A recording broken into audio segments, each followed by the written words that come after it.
नमस्कार। कहानी है बापू का चश्मा।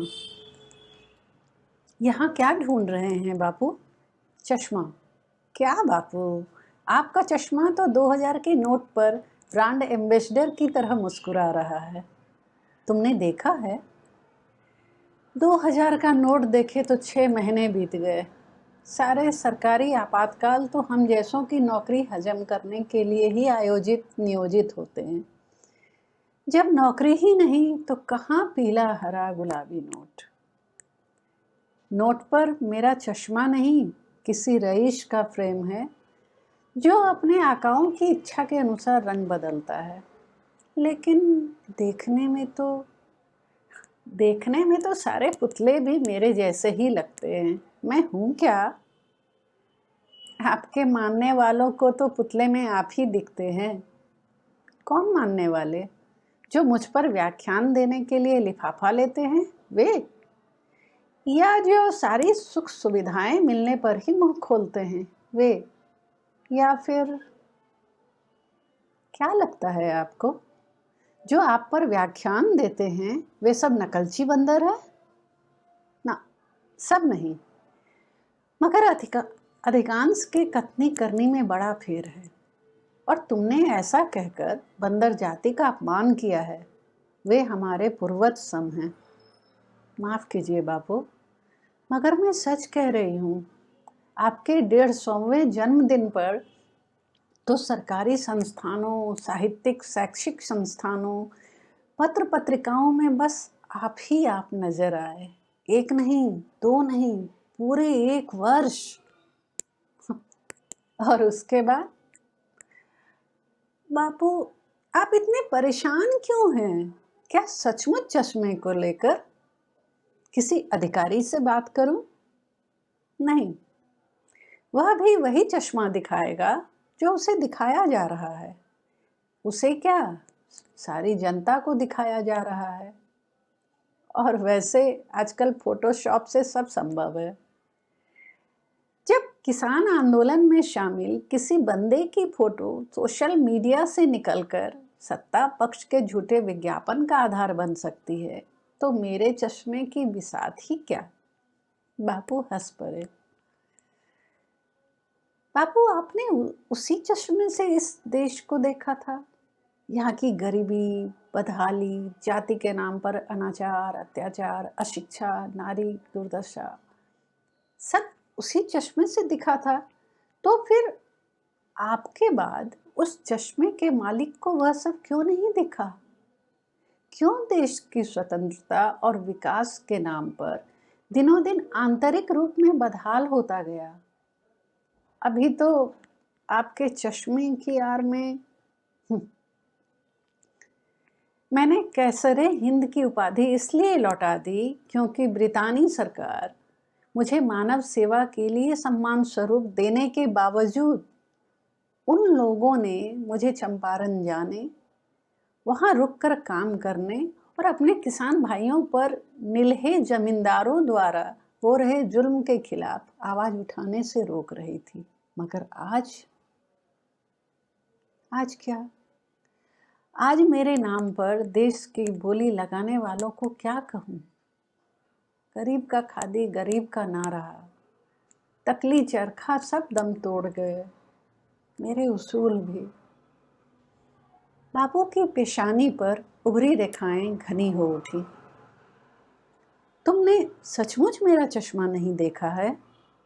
नहीं बापू, अनासक्त आश्रम, साबरमती आश्रम से लेकर बिरला हाउस तक कई चीजें देखी, मगर चश्मा नहीं दिखा।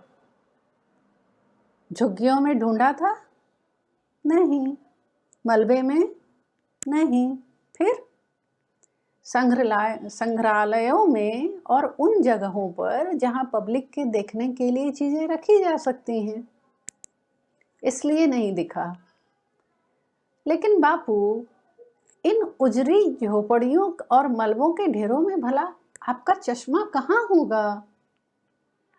यहीं रहता आया हूं, तो यहीं कहीं होगा ना। तुम ढूंढोगी राजभवन में या उस जैसे बड़े भवनों में। कल क्या पता कल यहाँ के नए संसद भवन में ढूंढने लगो तो मिलेगा क्या? तलाश की दिशा सही होनी चाहिए।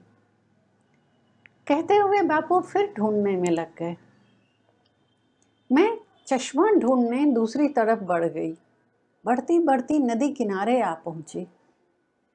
अचानक दुर्गंध से नथुना भर गया और धुएं से आंखें।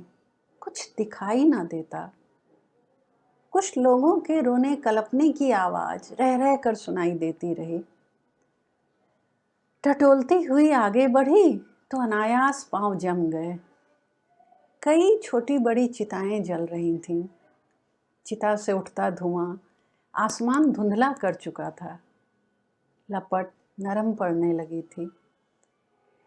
एक लंबी कतार अर्थी की, चारों ओर खाकी वर्दी और बूट का पहरा था। लोग बिलख रहे थे। उनके परिजन को कोरोना ने नहीं, भूख और अस्पताल की बदहाली ने निगला। ये वे बदनसीब थे जिनके पास निजी अस्पतालों में जाने के पैसे नहीं थे। पांव जड़ हो गए, दिमाग सुन्न। नन्ही चिता पर रखे बापू के झुलसे चश्मे से रक्त की धार बह रही थी। बापू! मेरी चीख सुनकर बापू लंबी डेग भरते आए। मेरे हाथ जलती चिता की तरफ उठ गए।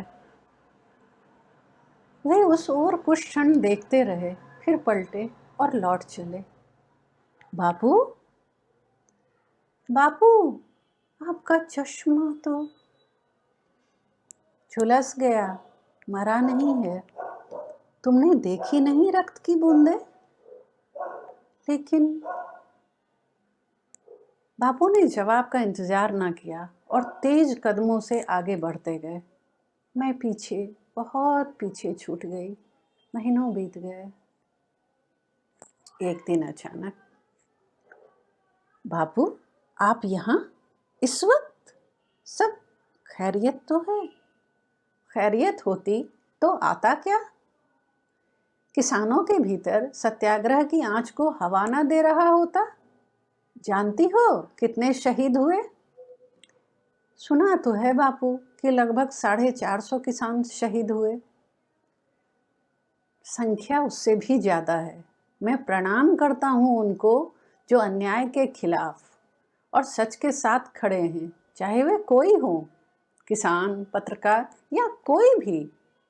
उनमें मेरी संवेदना अब भी सांस ले रही है। यह चश्मा अब अपनी ताकत दिखाएगा। समय आ गया है।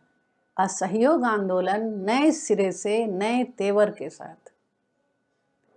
कल भी उपनिवेशवाद के खिलाफ आंदोलन छिड़ा था और आज भी। मगर आज तो मैं गंगा को रोता हुआ देखकर आया हूं। क्या? हाँ। कितनी अचेतन अवस्था है तुम्हारी, तरस आता है मुझे। आसपास की चीत्कार, रोदन, सिसकियों की ध्वनियां तुम्हें सुनाई नहीं दे रही? कान बहरे हैं क्या? समझी नहीं बापू, मुझसे कुछ भूल हो गई क्या? भूल नहीं, अज्ञानता। तुम लोग उतना ही जानते हो जितना मीडिया बताती है। चलो मेरे साथ।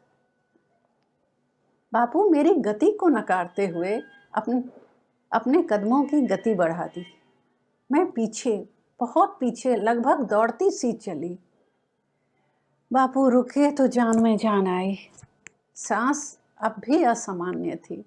सामने दीरा था, विशाल दीरा, गंगा यमुना संगम का साक्षी दीरा। आज मानवता के नोचे खसोटे जाने की व्यथा कथा सुनाता और हजारों की संख्या में पड़ी चचड़ी दिखाता, हर एक को कटघरे में खड़ा करता प्रतीत हुआ। बापू, यह क्या? यही दिखाने लाया हूं। कल इतनी अर्थियों को जगह नहीं मिली। रोते बिलखते परिवारों को मजबूरी में अपने अपने परिजन की अर्थी पर कुछ विशेष निशान लगाकर हटना पड़ा, ताकि सुबह वे अपने परिजन के पार्थिव शरीर को पहचान सकें और उनका दाह संस्कार कर सकें। मगर रातों रात लावारिश लाश की तरह इन सभी को बुरा अंत मिला, जीते जी भी और मरने के बाद भी। और मेरा राम चुप है।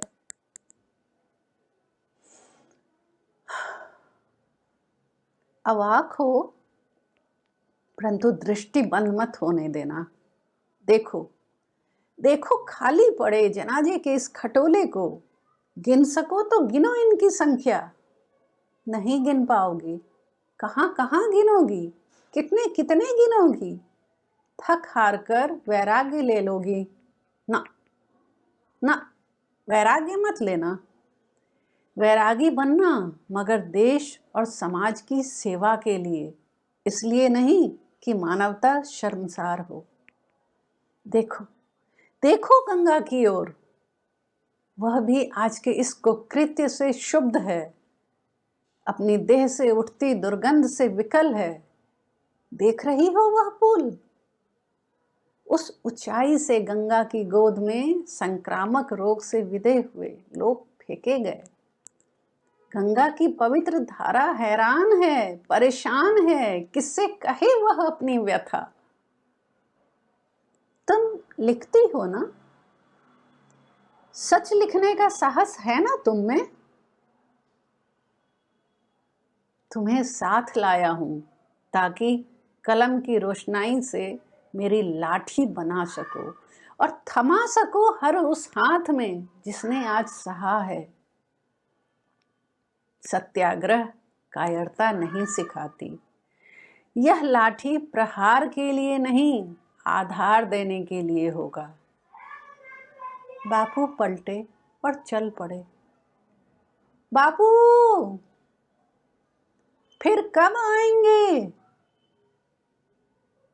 गया ही कब था?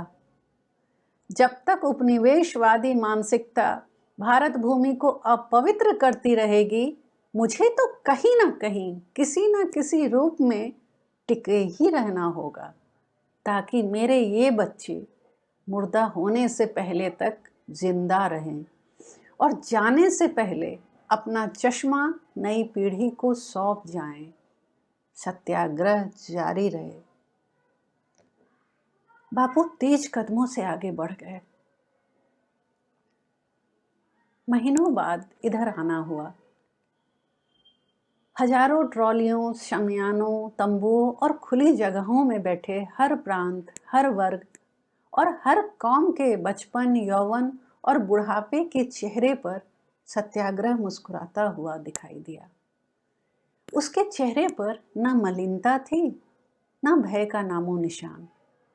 बापू का चश्मा उसकी नाक पर टिका सत्य और अहिंसा की शक्ति से भरे नए भारत से रूबरू कराता मिला। धन्यवाद।